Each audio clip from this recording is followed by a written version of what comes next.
বিশ্ব রাজনীতি যখন আগুনের মতো জ্বলছে, ঠিক তখনই ইরান এবং রাশিয়া এমন এক চুক্তি করল যা অনেকের চোখ কপালে তুলেছে। $25 বিলিয়ন এই চুক্তি কি শুধু বিদ্যুৎ উৎপাদনের জন্য, নাকি এর ভেতরে লুকানো আছে আরও বড় কোনো গোপন বার্তা?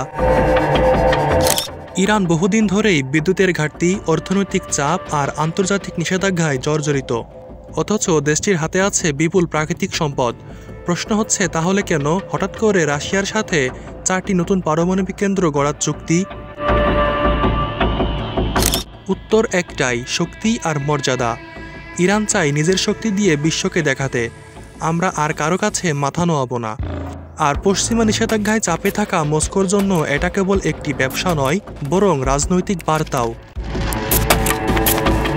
চুক্তি অনুযায়ী ইরানের হরমুজগান প্রদেশে গড়ে উঠবে 5000 মেগাওয়াট ক্ষমতার 4টি নতুন কেন্দ্র।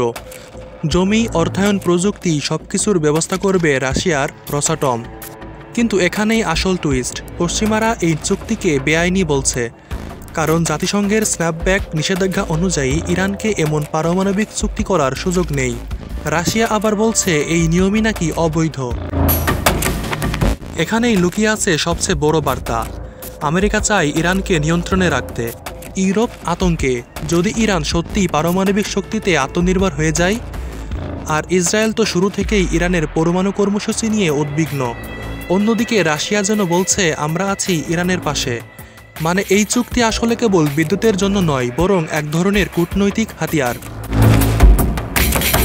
এই চুক্তির সুবিধা অনেক, যেমন ইরানের বিদ্যুৎ সংকট কমবে, রাশিয়ার প্রযুক্তি বাজার শক্ত হবে, দুই দেশের সম্পর্ক হবে অটুট। কিন্তু ঝুঁকিও কম নয়, আন্তর্জাতিক প্রতিক্রিয়া, অর্থনৈতিক চাপ, পারমাণবিক অস্ত্র তৈরির সন্দেহ, আর একটি মধ্যপ্রাচ্য সংকটের আশঙ্কা।